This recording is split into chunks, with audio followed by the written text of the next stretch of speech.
The bleeding edge of nowhere. The station had no official name, not anymore. The Galactic Concordat's cartographers had designated it Transit Node 7 Kareth, but everyone who actually worked there called it the gutter. It clung to the outer rim of the Viridian expanse like a barnacle on a dying whale, utilitarian, graceless, and perpetually smelling of recycled coolant and someone else's regret. Sergeant Cale Orvin didn't mind the smell. After 11 years in the Colonial Survey Corps, his nose had long since declared a truce with unpleasant realities. What he did mind was being stuck on an 8-hour maintenance rotation with a cargo manifest that hadn't updated in 6 weeks and a motion sensor that kept flagging the same empty corridor as a Class 3 incursion. He was 23 minutes into investigating the fourth false alarm of the shift when he found the Cub. It was crouched behind a collapsed coolant panel in sublevel 4, wedged into a gap barely large enough to fit a standard cargo crate. In the low amber glow of the emergency lighting, Cale's first impression was teeth. A lot of them. Then eyes, 4 of them vertically stacked, each one a different shade of violent amber. Then the full picture assembled itself in his brain and his hand moved, purely by reflex, toward the suppression baton at his hip. A Vorik Cub. Young. Maybe 8 months old by the size of it. Roughly the equivalent of a 2-year-old human child, though the comparison would have deeply offended anyone familiar with Vorik biology. Even at 8 months, the creature had retractable bone spurs along its forelimbs, a jaw capable of exerting 400 kilograms of pressure, and a survival instinct that bordered on the theological. The Cub lunged. It was fast, genuinely horrifyingly fast, and it caught Cale completely off guard. The impact hit him square in the chest, all 12 kilograms of panicked predators slamming into him at full velocity. He went down hard, back cracking against the deck plating, the breath leaving his body in one involuntary expulsion. The baton skittered away into the dark. For 2 full seconds, Sergeant Cale Orvin lay flat on his back on the floor of sublevel 4 with a Vorik predator cub sitting on his sternum, staring down at him with 4 amber eyes that were simultaneously furious and terrified. Then it bit him. Not hard, or at least not as hard as it could have. The needle-sharp milk teeth, Vorik cubs retained their juvenile dentition until 14 months, sank into the meat of his left forearm with maybe a third of the pressure an adult would have used. It was, by any objective measure, a warning bite. A frightened, cornered infant telling the world to back off. It still drew blood. Cale's blood, specifically, a thin line of it welling up dark red against his brown skin. And then something strange happened. The Cub froze. Its 4 eyes dropped to the blood. Then up to Cale's face. Then back to the blood. Its entire small body went rigid, not with aggression, but with something that looked, in a creature whose emotional vocabulary Cale had absolutely no training to read, almost like alarm. Cale, for his part, did what any reasonable person might do in the same situation. He held perfectly still and tried very hard not to make any sudden movements. He was a big man, not by human standards particularly, but by the standards of someone who'd been stationed on the rim long enough to develop the lean, deliberate economy of motion that came from living in tight spaces. He had dark eyes, a jaw that his ex-partner had once described as architecturally ambitious, and the kind of calm that wasn't serenity so much as the practiced management of adrenaline. Right now, that calm was being tested. The Cub made a sound. It was low, almost subsonic, a frequency that Cale felt more in his ribcage than heard with his ears. Not a growl. Not a hiss. Something in between that his translator implant, calibrated for adult Vorik dialect, rendered as static. "Hey," Cale said. He kept his voice low and level. "Hey. Easy." The Cub's ear crests, 3 articulated cartilage fins arranged like a crown above its skull, flattened sideways. More static from the translator. Then very slowly the Cub lifted its forepaw from his chest and looked at it. At the tiny smear of Cale's blood on its retracted bone spur. It licked the spur. Tasted it. And then it did something that Cale would spend the next 3 years trying to explain to xenobiologists. It sat back on its haunches, tucked its forepaws under its chest, and began to make a sound that every Vorik researcher in the known galaxy would have recognized immediately. It was purring. Not purring at him exactly. More, purring in his general direction. The way a very young animal might make comfort sounds when it was alone and frightened and had just encountered something warm that didn't immediately try to kill it. Cale lay on the floor with a bitten arm and a purring alien predator cub sitting 8 centimeters from his face, and he did the only thing that made any sense. He stayed very still. He breathed slowly. And he waited. 3 minutes later, the cub had crawled back onto his chest. Not aggressively, tentatively, in the shuffling, uncertain way of any infant testing uncertain ground. It put one paw on his collarbone, then the other. Then it curled into a ball the size of a large domestic cat and went to sleep, apparently having decided that the warm surface it had just bitten was, on balance, an acceptable substitute for wherever it was supposed to be. Cale stared at the ceiling of sublevel 4. His comlink buzzed. It was dispatch. Orvin. You clear on that incursion flag. He looked at the sleeping cub. He looked at his bitten arm. Negative, he said carefully. I've got a situation down here. Going to need station security and I'm going to need someone to tell me everything they know about Vorik cubs. Fast. There was a pause on the other end. Did you just say Vorik? Yeah. Another pause. Are you alive? So far, Cale said. But ask me again in an hour. The weight of 8 pounds of fury. The Vorik were not, by any reasonable galactic standard, a species that inspired warm feelings. They were apex predators from the high-gravity killing grounds of Vorath Prime, a world of superheated stone plains and mineral storms, where the food chain had been refined by 400 million years of brutal evolutionary pressure into something that operated less like an ecosystem and more like a tournament.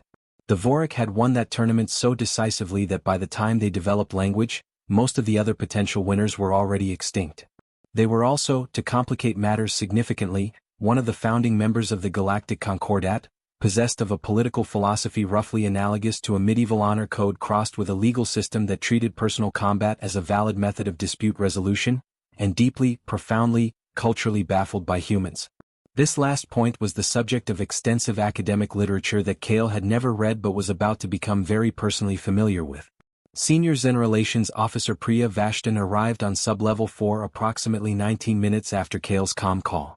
She was a compact, meticulous woman in her late 30s who wore her dark hair in a tight braid and carried herself with the particular authority of someone who had spent a decade mediating between species that could, under the wrong circumstances, start interstellar incidents.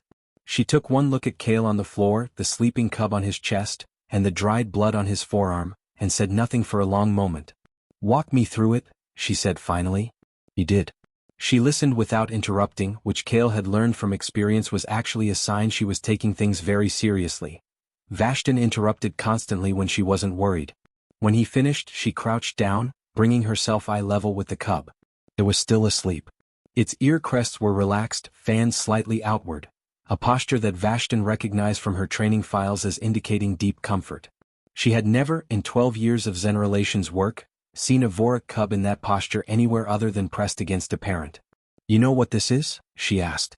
"A very small apex predator who bit me and then went to sleep on me. It's a Vorik juvenile in imprint distress." She sat back on her heels. Vorik cubs have a brief imprinting window, about the first 14 months of life. During that window, they establish a primary bond with what their biology recognizes as a protector figure, usually a parent. Sometimes, if the parent is absent under specific trauma conditions, it can transfer. She paused. "Your blood triggered it." Cale processed this. "My blood." Vorik cubs have chemoreceptors in their oral tissue that are extraordinarily sensitive to blood chemistry. When a cub is separated from its bonded adult, it enters a state of acute stress. The stress hormones change how its chemoreceptors interpret stimulus. She gestured at his arm. "When it bit you, it tasted the compounds that Vorik biology associates with a bonded adult who has sustained an injury protecting the cub. Specifically, the adrenaline-cortisol ratio combined with the iron saturation of human blood apparently reads as close as the research can get to it, it reads as family." Cale stared at her. "It thought I was hurt because of it," he said slowly. "Its limbic system did. The higher cognitive functions won't come online fully for another 4 or 5 years." She looked at the sleeping cub. "It bit you, saw your blood, interpreted that blood as parental sacrifice wound signaling and bonded to you. That's why it's purring. From its perspective, at the level where its instincts live, you just took an injury to protect it." "I didn't protect it. It attacked me.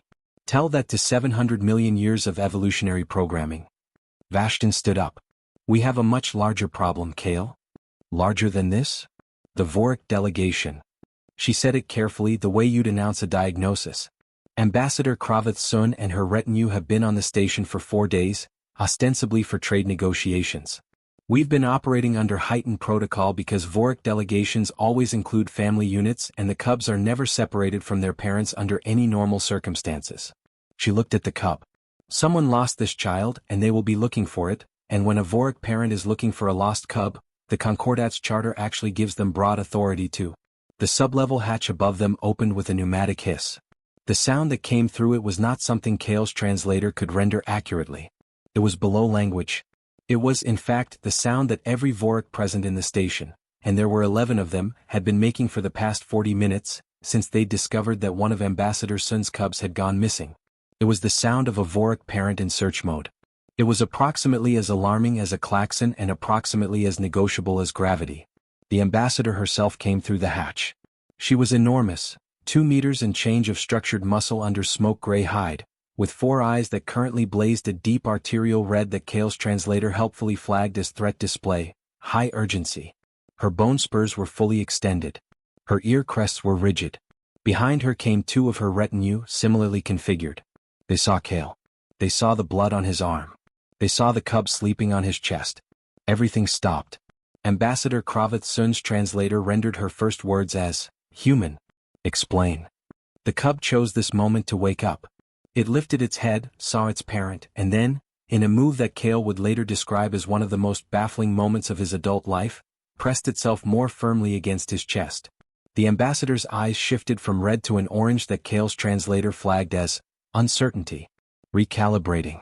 Vashton stepped forward and began to speak in clipped, formal Vorik dialect. Kale couldn't follow most of it. His implant wasn't calibrated for the nuances, but he caught the word for blood bond, and the phrase that translated roughly as without intent, and the longer construction that he'd learned from a Zenobio briefing once meant something like the cub chose. The ambassador was very still. Then she did something that made both of her retinue's ear crests flatten in what looked like shock. She lowered herself to one knee, an enormous, deliberate movement, and looked directly at the cub. She spoke to it softly. "Child register," Kale's implant flagged. "Intimate." The cub answered. A sound Kale felt in his sternum. The ambassador closed her eyes. When she opened them, they had faded from orange to a gray gold that Kale had never seen on a Vorik before and his translator couldn't classify. "The cub," she said, in standard which Kale hadn't known she spoke, "has named you." A beat of silence. "Named me what?" Kale asked. The ambassador looked at him with an expression that was entirely unreadable. "Warm Theplet," she said. "It is not a name we give lightly. What the Concordat doesn't have a rule for." The situation, as senior diplomatic liaison Tomas Fenric explained it to the station commander 3 hours later, was technically unprecedented, politically significant, and operationally terrifying in that order. Commander Zalera Okoye, a tall woman with the angular patience of someone who had spent 20 years managing crises at the Outer Rim, listened to Fenric's briefing with her hands flat on her desk and her expression carefully neutral. "So," she said when he finished, "the Vorik cub that has blood bonded to my sergeant is the 3rd youngest child of Ambassador Kravath Sun, matriarch of the Vorik delegation, one of the most politically significant figures in the Outer Concordat, and a personal acquaintance of 3 Concordat prime ministers." "Yes, Commander." "And the blood bond, as documented in Vorik cultural law, creates a formal relationship between the cub and the bonded adult that the Vorik consider, legally and socially, equivalent to family designation. In the absence of explicit renunciation by the cub, yes. Which the cub is currently showing no signs of doing." Fenric cleared his throat. "In fact, when we attempted to separate Sergeant Orvin from the cub for medical assessment of his bite wound, the cub produced a sound that our Zenobio team described as a territorial warning at the level 4 threat scale, which is the level typically associated with," he checked his notes, "protecting offspring from rival predators." "The cub threatened medical staff," Okoye said flatly. "It threatened anyone who approached Sergeant Orvin. The sergeant is currently in the medical bay. The cub is with him. 3 Vorik retinue members are standing outside the door, apparently not to retrieve the cub but to, and this is the word the ambassador used, to witness." Commander Okoye rubbed her eyes. "What does the ambassador want?" "That's the remarkable thing." Fenric set down his datapad. "She wants to meet with Sergeant Orvin. Formally. She's invoked the right of accounting, which under Vorik law is the ceremonial acknowledgement that her child has established a bond outside the family unit. It's, Commander, it's the Vorik equivalent of introducing yourself to your child's chosen family." The silence stretched. "She wants to meet the man her child has decided to adopt as a caretaker," Okoye said slowly. "In their cultural framework, it's more that the child has decided he's already family. The ambassador is observing protocol." Fenric paused. "There's one more thing." Under Vorik blood bond law, the bonded adult acquires certain protections. Specifically, any act of violence against Sergeant Orvin from any party is now legally classified by the Concordat as an act of violence against a member of Ambassador Sun's family line. Okoye stared at him. Sergeant Orvin, she said carefully, is now under Vorik diplomatic protection. Effectively, yes. Because a scared alien baby bit him. Because a scared alien baby bit him and his blood chemistry told it that he was someone who would protect it and it believed that. Fenric looked at his datapad. I want to be clear. The Zenobio team is calling this one of the most significant cross-species bonding events in recorded Concordat history. Not because of what it means politically, though that's considerable, but because of what it means biologically.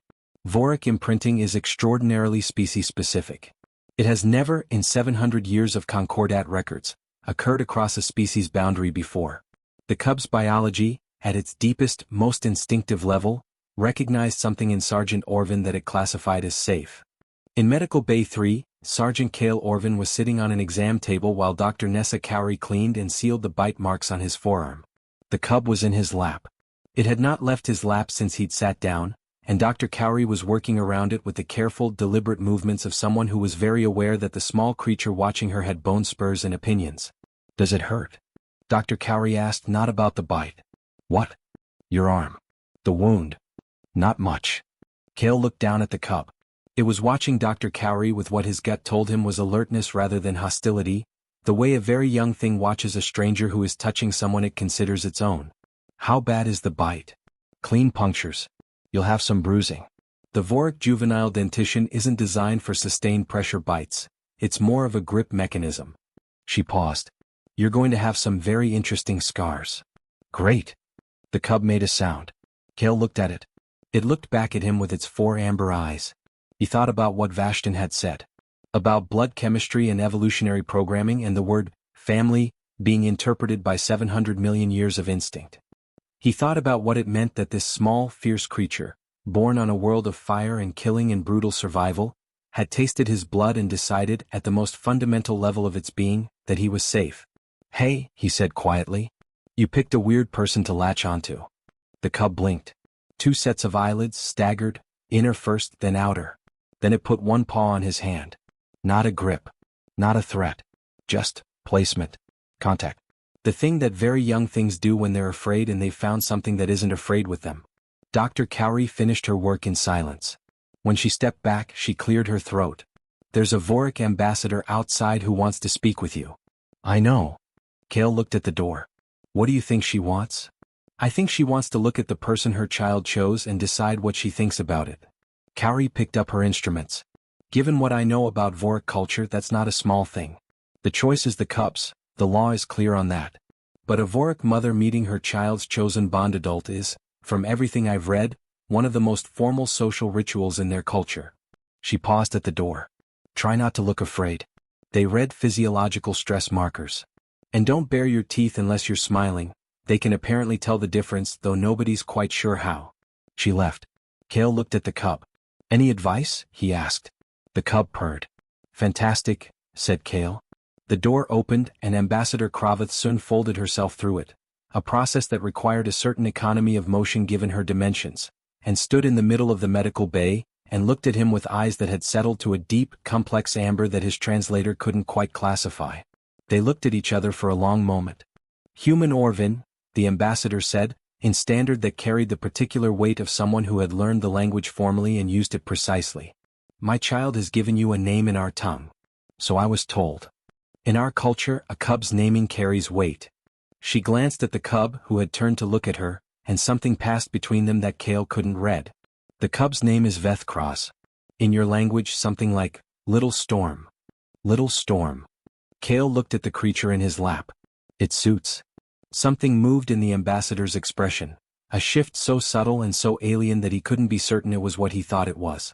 But it looked, to his entirely inexpert human eye, like it might have been the beginning of something that wasn't quite a smile but was in the same family. No, she said. It does not suit. It is a name for a hunter. My child is small still. Pause. And frightened. And it chose you. She crouched down, making herself level with him, the second time she'd done that, and he understood now that it was significant. Vorik didn't lower themselves. Not without reason. I will ask you one question, human Orvin. And I ask that you answer it without political consideration. Without diplomacy. All right. When my child was on your chest, she said, and it was sleeping and you could have moved, why didn't you? Kale thought about it. He could have given her a dozen answers. Training. Protocol. Fear of aggravating a diplomatic incident. The simple practical consideration of not knowing how Vorik cubs responded to being disturbed. He gave her the honest one. It was scared, he said. And it went to sleep because it stopped being scared. I didn't want to make it scared again. The ambassador was still for a long time. This, she said finally, is why Vethkrosh chose you. The blood carried it. But the heart confirmed it. She stood. We will speak more, human Orvin. There are things I must tell you, things you will need to know, if Vethkrosh is to remain in your company. Remain in my, Kale stopped. Ambassador. I'm a Survey Corps sergeant stationed on a RIM transit node. I don't know anything about raising a Vorik cub. No, she agreed. You don't. Her 4 eyes regarded him steadily. But my child has decided that you will learn. And in our culture, when a cub chooses, the parent does not override the bond. She moved toward the door. I did not say it would be easy, human Orvin. Only that it is real. And that what is real must be honored. She left. Kale sat in the medical bay with little Storm in his lap, and processed the fact that his life had just changed completely, and that it had all started because a scared baby bit him in a dark corridor. Things humans do that make no sense to anyone else. The next 48 hours were, by any measure, extraordinary. The Vorik delegation did not leave. Ambassador Kravith's son extended the trade negotiations by a week, citing resolution of outstanding diplomatic matters, which was technically accurate and also deeply amusing to everyone in the Concordat's Outer Rim diplomatic corps who heard about it. The outstanding diplomatic matter being, specifically, the question of what happened next with Sergeant Kale Orvin and the ambassador's third youngest child. What happened in practice was this. The ambassador assigned her chief of protocol, a severe and meticulous Vorik elder named Vostherin, to brief Kale on everything he needed to know about caring for a Vorik cub. These briefings took place in Medical Bay 3, which had been quietly designated as the most politically complicated room on the station, with Vethkrosh present throughout and Kale's colleague and increasingly exhausted friend, survey technician Adiz Mori, taking notes. Adiz had short-cropped hair and the particular expression of someone who was finding the whole situation genuinely fascinating but was also deeply aware that one wrong move could constitute an interstellar incident. She had volunteered to assist Kale after the first briefing session, during which he had accidentally communicated, through a gesture his translator didn't flag but Vostherin recognized, that he considered the Vorik homeworld politically equivalent to an uninhabited territory. He hadn't. It had been a nervous hand movement. But it had taken 45 minutes to sort out. You need someone who can watch your hands, Adiz had told him afterward. And your posture. And apparently sometimes your heart rate, though I'm not entirely sure how Vostherin is reading that. The chemoreceptors, Kale had said. They read stress biochemistry through ambient air particles. It's like a passive empathy sense, except instead of feelings it's picking up cortisol levels. So they can smell when you're lying. Or scared. Or confused. Or apparently, he had looked down at Vethkrosh's content. The briefings were dense. Vostherin was not an unkind teacher, but he was extremely thorough and had the Vorik cultural disposition toward directness that sometimes translated, through the implant filter, as bluntness that could take the skin off at 20 paces. On feeding, the cub requires high-protein nutrition at intervals your human psychology will find excessive. It will communicate hunger through sustained low-frequency vocalizations. If you do not respond within 12 minutes, it will escalate to direct physical contact, which at the current developmental stage means climbing you. This is not aggression. Do not treat it as aggression. On sleep, Vorik cubs in the bonded state require physical proximity to their bond adult during rest cycles. Separation during sleep attempts will result in distress vocalizations that the station sound systems will interpret as an alert condition. We recommend you inform your maintenance colleagues. On territorial marking, the cub will scent mark your personal possessions. This is a declaration of family, not a hygiene failure. Your instinct will be to clean it. Resist. On bone spurs, the juvenile spurs are not yet at full extension capability. However, when Vethkrosh is excited, startled, or feeling playful, they will deploy reflexively. Keep bandaging materials within reach. The wounds will be shallow. Mostly. Kale took notes. He bought bandaging materials in bulk. He reorganized his quarters, a modest two-room module on level 6, to include a secondary elevated sleeping platform because Vostherin had specified that Vorik cubs preferred elevation and the survey of his existing furniture had revealed nothing suitable. He also, because he was fundamentally a practical person, contacted the Xenobiology division of the Survey Corps and enrolled in a remote learning course on Vorik behavioral development. The course was designed for researchers and diplomats and was rated intermediate complexity. The first module took him 3 hours to get through because Vethkraz kept climbing on his datapad. What nobody had prepared him for, what no briefing, no course module, no veteran Concordat diplomat had apparently thought to include, was the specific experience of existing in a station environment as the primary bond adult of a Vorik cub. The Vorik delegation's attitude toward him shifted within 12 hours of the ambassador's formal acknowledgement of the bond. The retinue members, who had previously treated him with the polite and extremely careful attention typically reserved for diplomatic personnel from minor species, now treated him with something that took Kale an entire day to identify as respect. Not the formal hierarchical respect of status. The personal respect of someone who has demonstrated, in a way that Vorik culture has very clear criteria for, that they are worth something. He hadn't done anything dramatic. He hadn't fought anyone or made any speeches or brokered any deals. He had lain on a cold floor and not moved while a frightened cub slept on him. And in Vorik terms, as Vashton explained it to him over a very tired cup of coffee in the station canteen, that was precisely the point. In their culture, she said, the measure of an adult's worth is very simple. Not wealth. Not title. Not combat record. It's this: when something small and frightened came to you, what did you do? She wrapped her hands around her cup. You stayed still. You let it sleep. You bled without anger. And then you were honest with its mother about why. She shook her head. Kale. There are Concordat diplomats with 30 years of experience who have never earned the kind of regard that you've accumulated in 48 hours, and they'd hate you for it if they weren't mostly just baffled. I didn't do it to earn anything. I know. That's why it worked.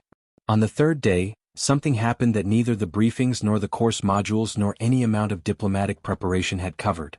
Kale was on his regular maintenance rotation, which he'd returned to, because someone had to maintain the station systems and Vethkraz had been judged stable enough by Vostherin to accompany him under observation, when they encountered a junior member of the Vorik retinue in the main corridor of Level 3. The retinue member's name was HFY. He was young by Vorik standards, barely adult, with ear crests that were still finishing their full development, and he had, for reasons that would become clear momentarily, been assigned to follow Kale's movements for the day as part of what Vostherin had described as familiarization protocol. What HFY had not been briefed on, apparently, was what happened if Vethkraz decided to demonstrate affection for her bond adult in a public setting. Vethkraz, who had been riding on Kale's left shoulder in the proprietary way she'd adopted, arranged across his neck and upper back like a very opinionated scarf, chose this moment to make a sound that Kale's implant rendered as a declaration of collective belonging, a Vorik cub's version of "this is mine and I am its." HFY stopped walking. He stared at Vethkraz. He stared at Kale. He stared at the small set of puncture scar marks on Kale's forearm that were now fully visible because he'd rolled up his sleeves for maintenance work. He said something in rapid Vorik that Kale's implant caught as a formal acknowledgement phrase, the kind used between Vorik when recognizing someone's social status for the first time. Then he lowered his head. Not a full bow, but unmistakably an inclination, the Vorik gesture of acknowledging someone whose standing you recognize. Kale stood in a corridor on level 3 with a cub on his shoulder and a young Vorik soldier doing something that in their culture was apparently significant, and he did what he always did when he had absolutely no idea what was happening. He held very still and waited. He's acknowledging your marks, Adiz said later when he described it. She'd been doing research. She was always doing research. The bite scars. In Vorik culture, scars from a cub that chooses you are, they're like rank insignia, Kale. They're proof of selection. Of being chosen. The younger members of the delegation have probably been arguing about you among themselves ever since the ambassador made the acknowledgement formal. Arguing about what? She gave him a look. About whether you're worthy of the marks. Pause. And apparently, given that HFY just did what he did, the jury has come in. Kale thought about this for a while. I got scratched up by a baby, he said.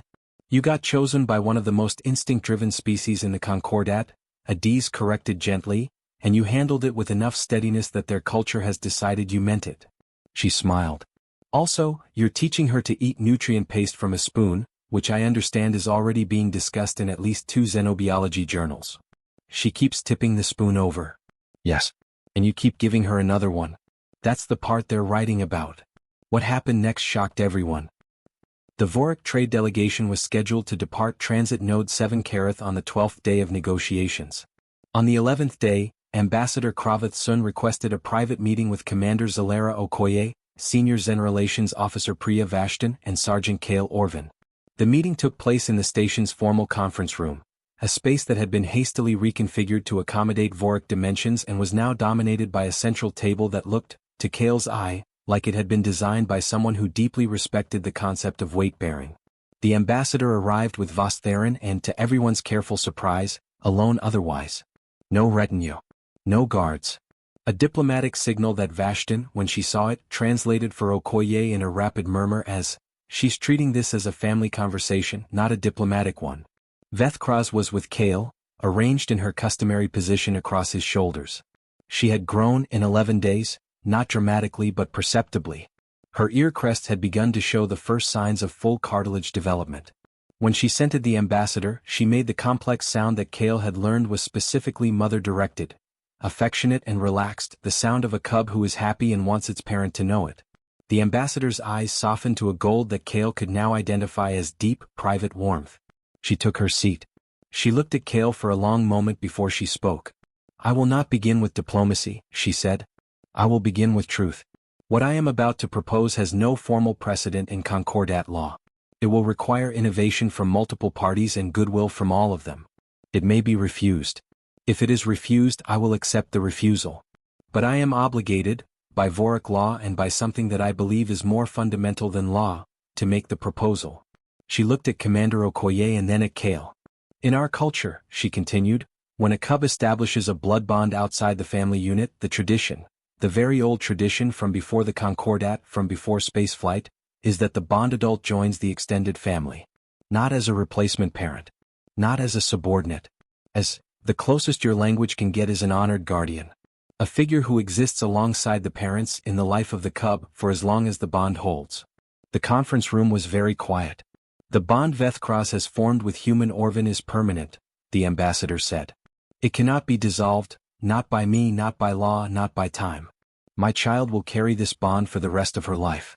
In a standard Vorik developmental arc, that is approximately 240 years. She paused. "I cannot in conscience leave this station and leave behind someone who is, under my own culture's law, a member of my child's permanent family, without making the offer that our tradition demands I make."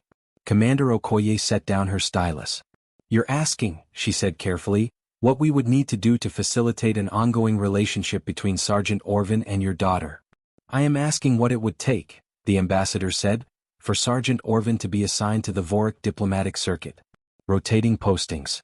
Access to our homeworld, our culture, our family. Not as a spy. Not as an asset. As the person my child has chosen." She looked at Kale. "I will not pretend this is purely about sentiment. A human with deep Vorik family ties, integrated into our culture from a position of genuine standing, this is also politically significant. It creates a bridge. A real one. Not built from treaties but from something older." Kale hadn't spoken yet. Vethkraz made a small sound against his neck. "What about the Survey Corps?" he asked. It wasn't the most diplomatic opener, but it was honest, and the ambassador had asked for honesty. "That," said Commander Okoye, in the tone of someone who had already been making calculations, "is a conversation I suspect the Colonial Diplomatic Service has been waiting approximately 10 days to have." She was right. The calm request from the Colonial Diplomatic Service had, in fact, arrived 6 days ago. Okoye had been sitting on it, waiting to see how things developed. What had developed was, a Survey Corps sergeant had become, through a sequence of events that no amount of advanced planning could have engineered, the only human in recorded history with a formal blood bond acknowledged by Vorik cultural law, the personal regard of a Concordat ambassador, and the affection of a creature that the Concordat's founding members considered the most reliable biological character reference in the known galaxy. Because Vorik cubs didn't choose wrong. That was the thing, the biological, evolutionary, empirically documented fact, that everyone from xenobiologists to Concordat diplomats kept coming back to. Vorik cubs, in their brief imprinting window, chose with every instinct they possessed. They chose by chemistry and sound and heat and the 1,000 microsignals that their remarkable biology was exquisitely calibrated to read. They chose adults who were, in the most fundamental and unperformable sense, what they seemed to be. What Vethkras had chosen, in a dark corridor in sublevel 4, was a person who saw a frightened thing and stayed still. Who bled without anger. Who told the truth about why. Who gave a spoon back 17 times without frustration. Who studied 300 pages of xenobiology course material on his off hours because he thought maybe he should know what he was doing if he was going to do it at all. The diplomatic community didn't have a protocol for it. The Survey Corps didn't have a protocol for it. The Concordat itself had to convene a committee to determine how existing frameworks applied. What they had was Sergeant Cale Orvin, who was not, by any objective measure, an extraordinary man. He was competent and conscientious and sometimes funny and occasionally catastrophically bad at diplomatic hand gestures. He did his maintenance rotations. He filed his reports. He ate his meals in the canteen and said hello to people he passed in corridors. He had been bitten by an alien infant and not flinched and not moved and not done anything except wait for it to feel safe. And across the galactic Concordat, in the weeks that followed, as the story filtered through diplomatic channels and xenobiology forums and the kind of informal galactic gossip that moves faster than any official communication, the reaction was remarkably consistent. Species that had spent centuries studying humans and finding them baffling and contradictory and prone to inexplicable behaviors. Species that had developed elaborate frameworks for understanding human psychology and still couldn't quite account for certain things. The way humans adopted, the way they formed attachments across biological boundaries, the way they met something frightened and hurt and small and their first instinct was not to classify it but to help it. Those species, encountering the story of Sergeant Cale Orvin and Vethkras of the House of Sun, had a consistent reaction. Not shock. Not outrage. Not the political calculation that the diplomats expected. What they had was recognition.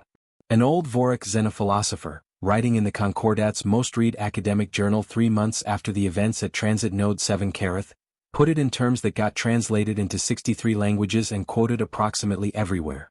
We have spent 700 years trying to understand what humans are. We have built models and frameworks and conducted studies.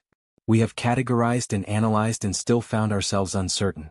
And then a Vorik cub, who does not speak, who does not reason, who operates purely from the biological truth of what its senses tell it, bit a human being, tasted the chemistry of someone who was frightened but steady, and decided, in the part of its brain that does not lie, this is family. Perhaps we have been overcomplicating things. The paper was titled, On the Question of What Humans Are. Its conclusion, after 43 pages of rigorous xenobiological analysis, was 4 words long. They are like this. 18 months later, Cale Orvin was assigned to the Concordat diplomatic circuit with the rank of cultural attaché, first class, a position that had been specifically created for him and which the Colonial Diplomatic Service described, in official documentation, as a unique cross-species liaison role. The unofficial description used by basically everyone was, the guy the Vorik like. He was the first human to set foot on Vorith Prime as a guest of an ambassador's household rather than a diplomatic mission.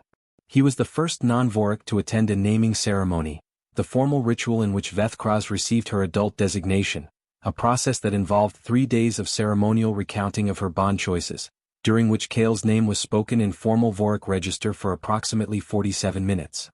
He was also the first human to be present when Vethkras met, at age 2, a Vorik youth from a neighboring family and declared, in the clear, direct way of someone whose instincts had been calibrated from birth by the steadiness of a person who stayed still in dark corridors, that this youth was also family. The youth's parents looked at each other. Then at Vethkras. Then at Cale.